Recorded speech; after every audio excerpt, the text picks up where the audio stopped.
Let's take stock of the Pacers team as free agency progresses. Pascal Siakam is a huge deal. Why there's going to be so many contending windows within the Siakam contract, plus Obi Toppin makes a ton of sense. James Wiseman, could he follow the trajectory of recent Pacers second draft guys? We'll get to all that today with Derek Shutz on Locked On Pacers podcast.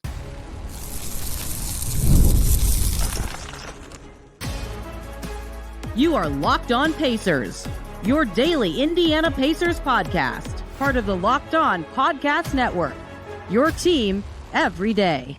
Hey, what up, y'all? Happy, I don't know what day this is coming out, and welcome into another edition of the Locked On Pacers podcast, where we, of course, talk about the Indiana Pacers. As always, my name's Tony East. I cover the team for Forbes and SI, and today, more free agency discussion on what the Pacers have done.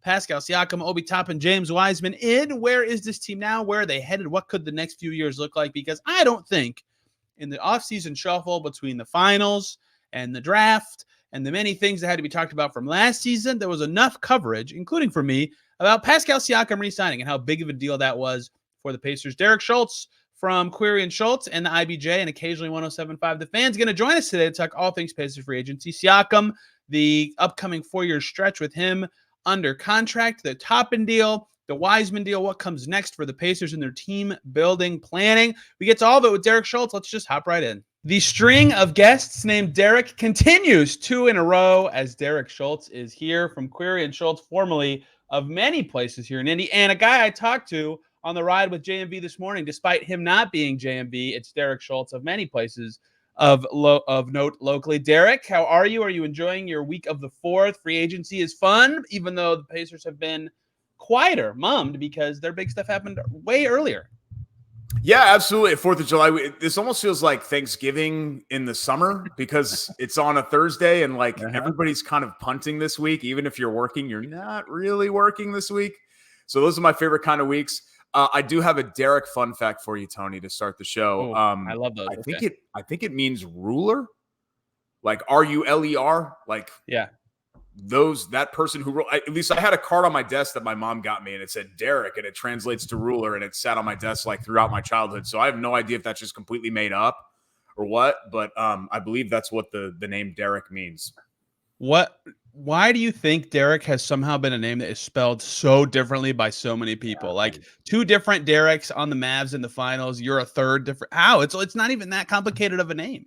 No, I mean, it's clearly it's DEREK, right? And I don't know how so many people get it wrong. You're right. It really is. It's amazing. The DERRICK. That one I hated.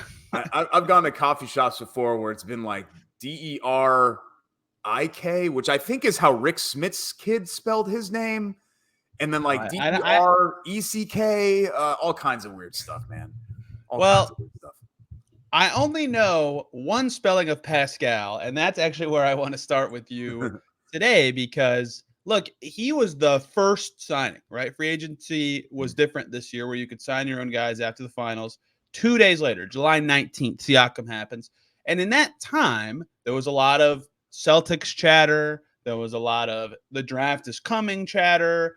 And I'm not going to say it got swept under because it got talked about for days. It was a max contract. But I almost feel like it didn't get enough coverage that the Pacers signed the best unrestricted free agent they've ever signed. And I get that he was like incumbent to their team, so it wasn't so stunning. And they probably don't make the trade with very good feelings that they keep him. But like, I almost feel like we glossed over that too fast. And I'm curious, A, if you agree, and B, why you think that is, because he's incredible. Like that he alone is their timeline now. As long him and Haliburton on the team means they're going for it for the next 4 years.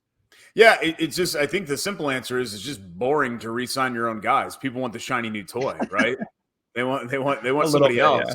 Because whenever you go to YouTube and you type in somebody else's highlights and you're not a fan of that team, all you see is the good stuff. And you're like, damn, like this is great.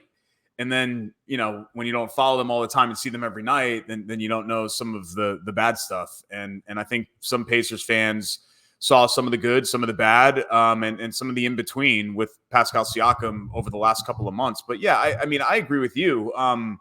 This was the big splash signing. We had talked about, and the complaint had been that the Pacers they aren't invested and they don't care enough and they don't spend enough. And here they are now with two guys basically with max level deals. And now you don't hear those complaints, I guess, as much anymore. But what I love about Siakam is the fact that it's not sexy. And you know what you're getting, I think, with him. Now, year 4 of that deal might be a little bit different than year 1. But I think at least if you talk about like the next 2 years, you can kind of break the Pacers window into mini windows. And I think right now they've got like a 2-year window with this group and Siakam being the same player that he's been and knowing what you're getting there and somebody that's reliable and fits this team like a glove and can be a really high caliber player and can be leaned on when you need to lean on him and he can come through for you like he did several times, like in game 2 in Milwaukee and some other times during the playoffs this year, moments of the Knicks series where he just ate them up and he was the best player on the floor at times. So there's a lot to like about the Siakam deal. I think there's just something unsexy about bringing back your own guy. It doesn't feel like a new move or a splash move, even if it is a splash move. Yeah, it is a splash. I get what you're saying. It is a splash move, even though it isn't, because all these people have said, and they're a little bit right to say this, like, oh, the Knicks got Mikal Bridges and the Sixers upgraded too. It's like they're passing the Pacers. I'm like, yeah, because the Pacers just passed them like 4 or 5 months ago when they traded for this guy that they just gave a 4-year max contract to. And maybe you could say injuries were a factor. They definitely were, but like they're very good to have him. Like in the playoffs, if a team did not have a great defender to put on him on any possession, they were screwed. The Knicks, as soon as they lost OG, could not slow down the Pacers. They lost 4 out of 5. The Bucks had no answers so much that they had to send 2 to him or had to guard Myles Turner with somebody who couldn't guard Myles Turner. Like, if you could be that guy in the postseason, I don't care. Like, the regular season matters, but like in the playoffs, are you kidding? Like, that is their whole rubric of building a team right now, is building guys who are good there. And I mean, again, I don't think they make the trade without feeling exceedingly good about their chances of keeping him. But to me, the fact that he is, and I just said this, but I'm curious if you agree, best free agent they've ever signed. Yeah. I mean, David West is second, but I don't think there's anyone else you could even argue, even if it's a guy they already had, like that still matters, I think. I mean, yeah, for as far as like a guy that was about to hit unrestricted free agency. Yeah, for sure. Right. Cause they've had, extending Paul George after the rookie deal, things like that. But yeah, I mean, I would agree with it. Certainly he's a better player. No offense to David West, but certainly he's a better player than David West, I would think. I think David West is the only unrestricted guy who had an all-star appearance before this. I might be wrong about that, but I believe that's true. Yeah, I mean, that doesn't actually surprise me. So yeah, I would put him right there. And I get what fans are saying about New York and about Philly, but look, Philly has grabbed a lot of headlines in a lot of Julys recently, and they've made the conference finals once this century. So, yeah. If it was about winning in July, then the Sixers would have a little bit more to show for it than basically nothing. I mean, they've been a clear glass ceiling team for as much as people complain about the Pacers having glass ceiling. Go look at Philly in the last basically 30 years and what they've done in the NBA playoffs. And I think even if you want to nudge the Knicks ahead or you want to nudge the Sixers ahead, I think the margins are pretty thin, honestly. I think the East and the top of the East is, if you want to put Boston on the very top and put a gap in between them, I have no problem doing that. That's how good they were. I mean, this was a really impressive postseason run and season that they had this year, but I don't view it as like some sort of thing where the Pacers woke up on July 1st and suddenly they're like the 6th team in the East and they're 2 tiers below the Knicks and the Sixers and teams like that. I mean, if you want to argue that they're 4th or 5th, then fine. I think you can make that argument. I'm not going to fight you about it, but I don't think that anything that anybody else did in the East makes them clearly that much better than where the Pacers are. If we're to expect a healthy, productive Siakam, which is what I expect, Haliburton to continue to grow, and the rest of this team, Nembhard to get better, and Ben Mathurin to get better, and maybe there's something there with Jarris Walker. I mean, there's a lot of potential still untapped for this Pacers team as well. If I would make the 2-tier argument, it would be tier 1 is the Celtics, tier 2 is nobody, because there's a huge gap, and then there's tier 3. But I would not, do that with anybody else.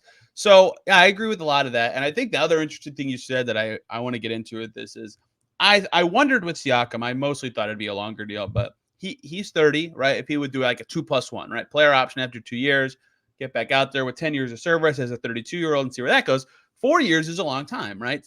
Haliburton has 5. Like if you go back 4 years ago to the Pacers roster, I believe 4 years ago today, they had just hired Bjorkgren about then.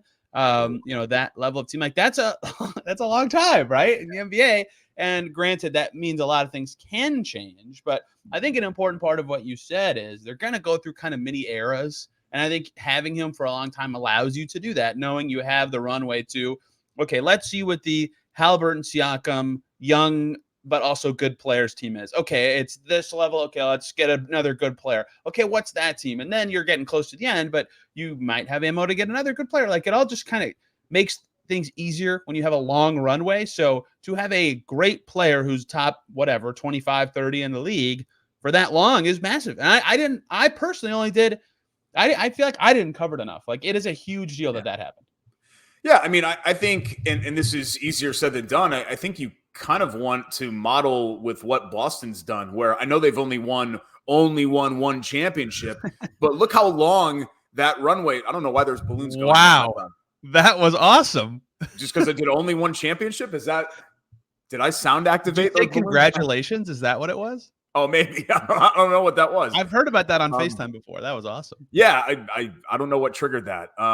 But anyway, I think that's what you want, where it's been a lot of mini windows where that team has kind of evolved and changed. And yeah, you've Tatum and Brown have kind of remained the constant, right? But the rest of the, Marcus Smart and Derek White and, it's changed. And I think that's how you hope the Pacers can be here with Haliburton, where he's still young and growing, and you still think that he can be a top echelon, top 10 level NBA player. And so if you think that he's got a 5 or 6 year window of being that, then that creates several mini windows. And I think Siakam fits into that first window.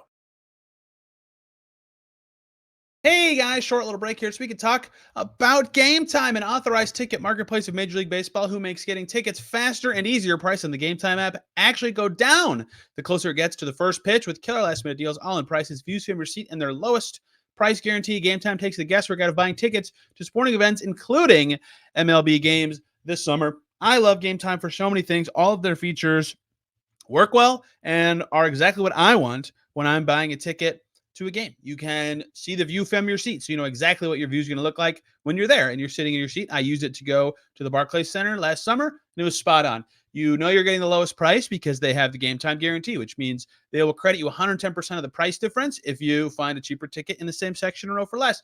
The price you see is the price you get. The deals are fantastic. It's really easy to do everything. They have an event cancellation protection. They have job loss protection. Everything you could want in a ticket buying app, Gametime has it. I should know. I used it. So download the Gametime app, create an account, and use the code LOCKEDONNBA. You'll get $20 off your first purchase. How about that? Terms apply. But again, create an account, redeem the code LOCKEDONNBA for $20 off. Download Gametime today. Last minute tickets, lowest price guaranteed. The Celtics comp is fascinating because what Chad Buchanan talked about partially in his exit interview was looking back the last two champs, the Celtics and the Nuggets, how they added like piece, they had a core thing and they were like, okay, our stars are awesome. And they added, he said, piece by piece, right? So for Denver, it was like, oh, let's go get Aaron Gordon. Oh, let's go get KCP.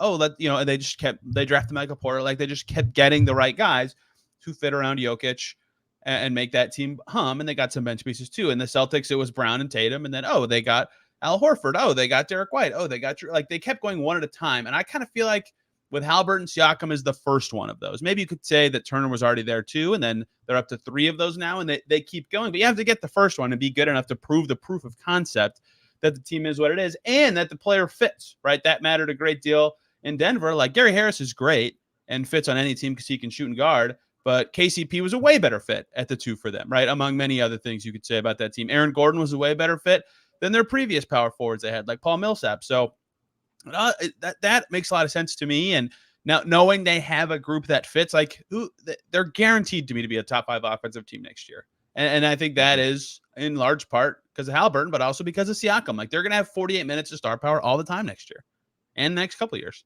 Yeah, and something else that I think we're on the subject of overlooking and things, right? And not talking about them enough. But I think you really just saw it in the playoffs. I mean, one of the big difference makers, certainly in the Knicks series, but also against Milwaukee, was the second unit and what they brought to the table, and what McConnell and Toppin did, and both of those guys, with Toppin, Obi resigning, and McConnell potentially getting extended, but he's under contract regardless, coming back, and Ben Shepherd making a role for Isaiah Jackson, making a role for himself. I mean, we didn't know what he was going to be. His role was very much up in the air as recently as last year. So I think that's something else to kind of add into this. I mean, the Pacers being a true title contender, of course, it's going to fall on the shoulders of Haliburton continuing to ascend, and somebody else like Mathurin or Walker or Nembhard kind of taking that next step and becoming like a fringe all-star or all-star level player. But I think the Pacers can also fall back on their bench because, a lot of teams like Phoenix, let's say, who, have all these big three and all of that. And then, you kind of look at the rest of your roster and you're like, the Pacers at least have a roster that I think can be the envy of the league as far as depth and roles and a bunch of guys who can bring something positive to the table. So what do you think of how this deal that he just signed will age, right? I think it's very fair to wonder what 34-year-old Pascal Siakam will look like as a player, and what how his deal will kind of look at the time. And I'm not gonna I think he'll age pretty well. He does play with a lot of finesse. I would go back, and I have, to back in 2020, I can't remember. Age 30, Mike Conley signs his 4-year, 140 extension, and everybody goes, "Oh man, the Bucks are gonna hate that when he's 34. This deal's gonna suck. Like, their window's really short." And it was. They won a championship and haven't been as good since. And then he was still so good at 34, he got another deal that was just as big from the Boston Celtics. And that doesn't always happen. Obviously, if it always happened to every 30-year-old, every team would be proud to pay and not care. But like, it's not like when the second Giroux signed that second one, I was like, I'm going to talk about this because, again, if that was every example, it wouldn't be interesting. But it's not like unfathomable to me that he could hit 34 and still be this good. I don't expect it, to be clear. I would put that as not the odds-on favorite. But I'm very curious how this contract ages and how you think it will go for him. Yeah, I mean, I think, to me, this deal is still worth it as long as Siakam is the same player that he's been the last couple of years for half the deal. If they could get 2 years of the last 3-4 years of Pascal Siakam, then that makes the deal a success to me. But he doesn't, Tony, it's tough to know, right? Because what if there's an injury somewhere along the way, or, whatever else?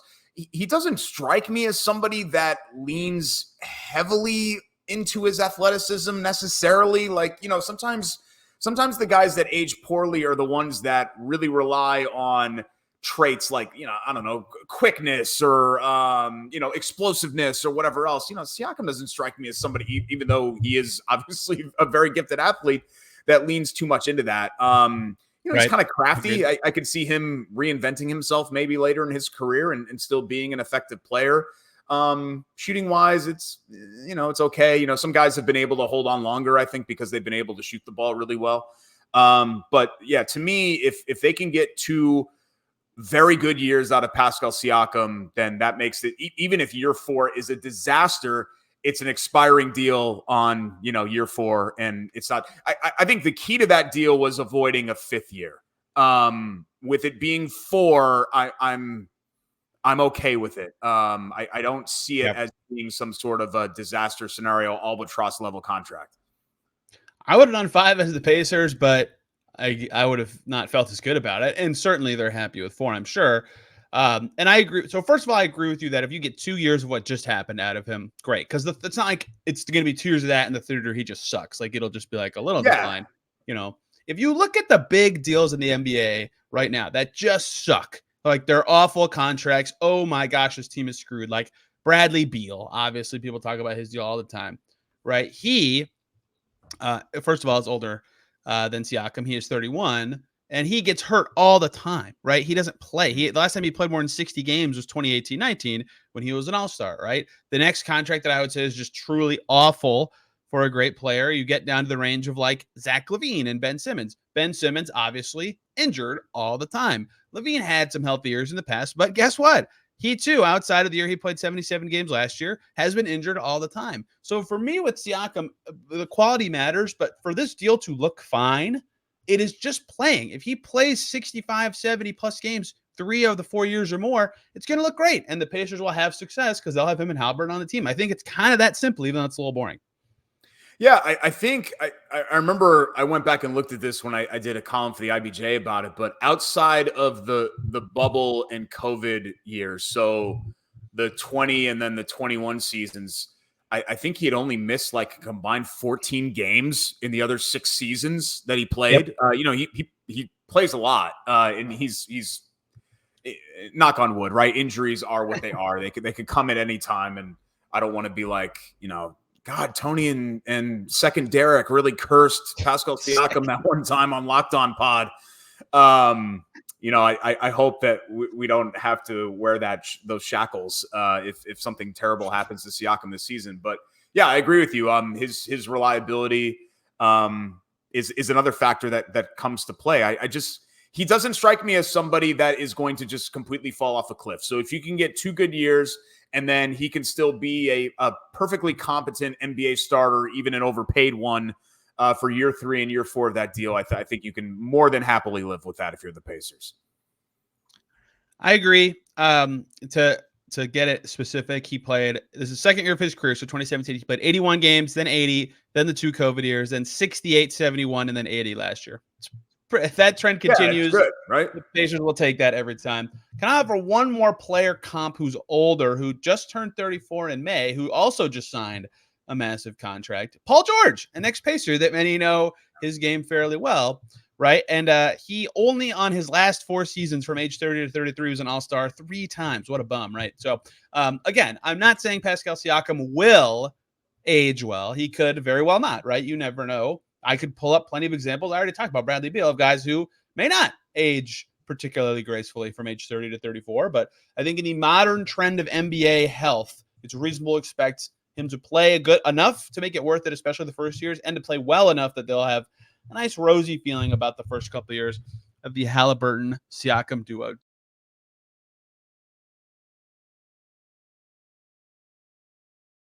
Derek, it's not just Pascal Siakam who has re-upped or upped with the Pacers this summer. 2022 lottery is the Pacers. It's theirs forever. Kevin Pritchard is laughing at tweets about his ability to acquire 2020 lottery picks now. Obi Toppin, James Wiseman in the mix. I think the most fascinating part of this Pacers era, I mean, they have great players. That's obviously fascinating, is their ability to nail this kind of thing. Get a guy from another team who's not being used as much as they think he should be. Aaron Nesmith, Jordan Nwora, Obi Toppin, Jalen Smith. Play them more. They'll be better. And that has, I just spilled water all over my lap. That has happened constantly in the last couple seasons for the Pacers. And so Toppin, I think, is a success story there. They made his shooting way better, but I am fascinated to see, one, if they can keep that up and if Toppin can keep getting better, because Nesmith in his second year and Smith in his second year with the Pacers took an even bigger leap. And 2, what James Wiseman can look like, because I think that has been kind of the defining trait of how the Pacers are where they are, and I'll be very curious to see if they can keep it up. Yeah, they have had a knack for that.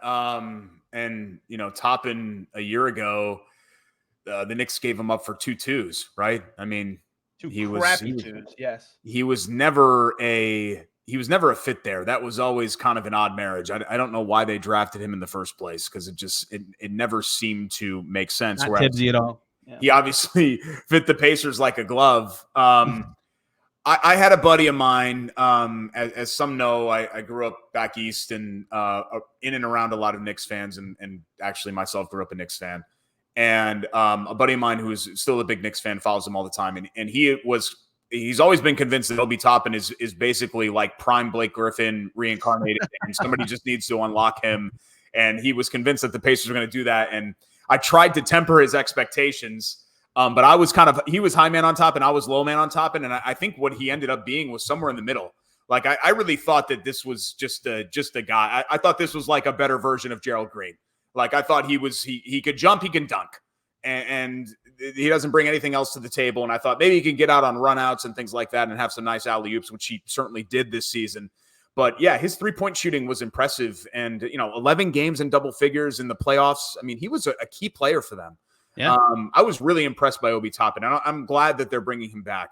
I don't know, like, ceiling wise. I mean, he's still only 26. So there is still room. I would like to see him be a little bit more of a competent defender. And I don't see any reason why he can't improve that a little bit. But I think for the most part, if this is what Toppin is, a guy that can be a reliable 3-point shooter, change it up guy off the bench, and really fit in well into a team that likes to get up and down, then great. At this point, I know people complain about the money, but $15 million is about the going rate for a player of his caliber. Just like, I mean, we're starting, if you're an NBA starter and you're good, unless you're Nemhard and you're on the ultimate bargain deal, basically the baseline's 20 mil, right? 20 mil for a starting level player. So I'm fine with that deal. I think with Wiseman, I'll say this about Wiseman. Nesmith, it's not that the Celtics like gave up on him, right? It was that they just didn't really have room at the end. Wiseman is more of like a straight, I mean, you tell me if you disagree. This is kind of more of a straight like reclamation project, no? I think, yeah, I think so. He had some better moments this last year with Detroit, but yeah, it's he's got some work to do for sure. Yeah, he's 23, but the misnomer is that you can only be, well, he's only 23, and then suddenly he's only 24, and then he's only 25, and then he's out of the league for 2 years, and you're like, the age doesn't matter. It's not a given that a young player is just magically going to get better, even with great coaching and great fit and all of that. So maybe there's nothing there with Wiseman, but I don't see any harm in taking a flyer on your backup big, right? If Wiseman's terrible, who cares? He's not expected to play a large role, if any role at all for you with where they are right now. I'm sure they want to give him a look and give him some run out there on the court. But I'm intrigued to see if there is something there that we haven't seen, even though what we've seen so far has certainly not been great. Yeah, so Toppin is like the face of the reclamations to me, not because he was like the worst player when they got him, but because he's the guy that of the players they acquired, I would say I had the least faith in him becoming a very good shooter, right? Yeah. I guess Jalen Smith, but they've all gotten better at lots of stuff. But Toppin and Nesmith and Jalen Smith, he was already a good shooter. Like all of them could shoot the second they got here, or at least not right away, but like eventually they were over 40% from three. Like Nesmith and Smith were leading the league at some point last season. That's massive, especially on this team that's going to let you shoot if you're on the floor. And so that's one thing that I think is different with Wiseman is that no way I see that guy coming to Indiana and just taking threes. Isaiah Jackson does not shoot threes. Wiseman has taken in his whole career 60 threes, and almost 2/3 of them were in his rookie season with the Warriors when he was playing all the time. So on one hand, I'll get to Obi in a second. I think they have shown that they can make these guys who have not found the right home yet improve. On the other hand, the thing that has helped them the most with that specifically is less attainable for Wiseman specifically.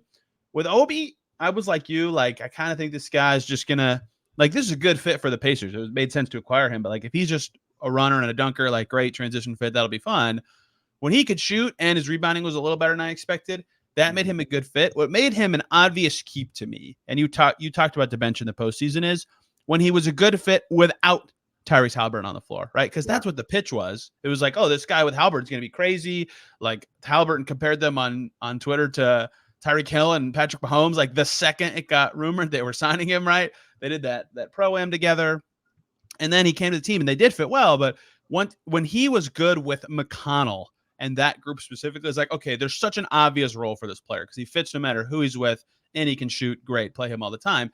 And so no brainer to keep him to me. That was a good move. Wiseman's going to be more interesting. He's going to play. There's the center position. There's injuries all the time. So he'll have to hit the floor at some point, right? What can he do? Can he go through what Isaiah Jackson went through literally last year where he still fouled, but they weren't dumb fouls nearly as often, right? And his finishing in the paint was way better. And his turnover rate went down. That's going to be one of Wiseman's biggest things. their development of him as a second draft guy is going to be fascinating in free agency, or not in free agency, from free agency onward now. Yeah, and again, it's house money. I'd asked you earlier today on the radio, given the Pacers where they are with their cap constraints, I mean, we're assuming this is like a minimum deal, right? Has to be almost. I don't know that, but that's my assumption. I mean, a minimum deal for a 23-year-old former 5-star all-world recruit, number 2 overall pick, who has been given up on now by 2 different teams, and you're asking him to play 8 minutes a night, maybe in a maximum situation. Right. Sure. Why not? I think when you take flyers on guys and then you're giving them, you're relying on them a lot, or you're giving them expanded roles, I think that's where you can get burned. Because, somebody was tweeting me today and they're like, well, like Evan Turner and Tyreek Evans and Andrew Bynum, like the Pacers were asking a lot of some of those guys. Certainly Evans, yep. and when they brought him in, and they're not doing that here with Wiseman. So if it's a problem, then he's gone. If he can't play, then he's gone. So, such is life for minimum players. I'm curious how much of his deal will be guaranteed. I still haven't been able to nail down the details, but okay, here we are. Same top 13 as last year. 12. Same top 12 as last year, I believe, now, as the dust has settled. I'm double checking now with the 2 new additions. As of us talking, this could change by the time this is published, being Johnny Furphy and James Wiseman. What's next for these guys? Do you think that this is enough to be just as good? And if so, what would you think is the next, here's where the Pacers go from here kind of roster thing? Yeah, just as good is a tough one, because I think to just expect this team to run it back and then automatically be in the conference finals again is asking a lot. Because as good as they were, they certainly caught some breaks last year. And as we mentioned, New York and Philly and some of these other teams have gotten better. And there's going to be, I would guess, more growth from Orlando. Cleveland is kind of running it back, and Cleveland is a good team. So, there are a couple, and then Boston obviously is the one that everybody is chasing. To me, it's all about the improvement coming within from the last 2 draft classes. I think it's the group of Nembhard, Mathurin, Jarris Walker, and what you're going to get from all those guys, and hopefully, to me, Tony, I think it's going to take a leap from one of them to become an all-star level player and be the second guy. Ideally, Mathurin becomes so good that he becomes the second guy and bumps Siakam to the third guy. And then you've got a really good third guy in Siakam, instead of even relying him to be a number 2 guy. But I think that's what it's going to take for them to be a true contender.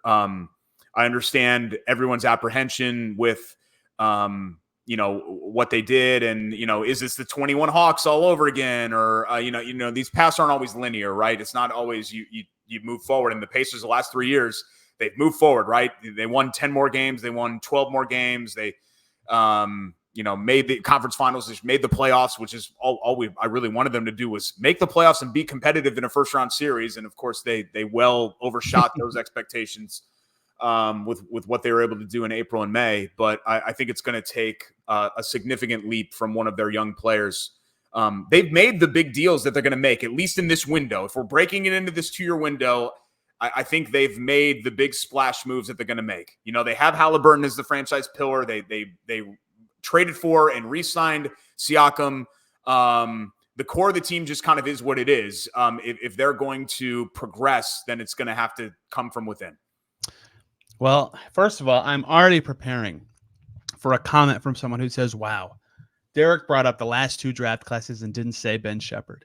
Erasure on your part. Starter in the conference finals, Ben Shepherd, to you, Derek Schultz. Okay, yeah, and you know what? And I included a second-round pick in there in Nembhard, right? And Shepherd was a first-round. Okay, fine. I don't think Shepherd's going to be that guy. Yeah, I agree. But sure. Your point has been made. Yes. So I agree that those names are the key part of this next step. The question to me is it them getting better, or is it them traded for the thing, right? Because the second that happens, whenever it's going to, it almost has to, just given what their team looks like right now, whenever that trade happens for next thing, whatever next thing is, if it's Ben Mathurin, star, if it's Jarris Walker, awesome player, if it's Andrew Nembhard, star, if it's 2 of them traded for amazing player, whatever that is, that's when the next era of this window that we're talking about with Siakam is. So that, I agree with you, is kind of where this goes. And so can they even play Jarris this year with the way their rotation's shaking out? Like, what's Mathurin's role actually going to be? How much are they playing him with the rest of their stars? It's interesting because these are important questions and you want to answer these development questions, but like they're not in development mode anymore. So it's going to be a fascinating season on how they kind of try to blend all of those things to get to the next step as a team. I'm trying to think of the last Pacer who really had like young Pacer who really had as like critical of a year coming up as Mathurin does right now. Like I really feel like this year 3 is going to tell what he's going to be. Because Tony, I don't know. You could talk me into like Ben Mathurin makes a leap and becomes like a fringe all NBA level player. Like you could talk me into that. You could also talk me into him being like a 13 point per game scorer who, complains a lot and wants the ball and doesn't really fit with what the Pacers are doing. Like I can see kind of the best case and worst case scenarios playing out with Mathurin or God. What I don't want is another injury and then you're left wondering again. And then, maybe he's part of those trades and he goes somewhere else and then he blossoms and you're like, oh crap, what did we do?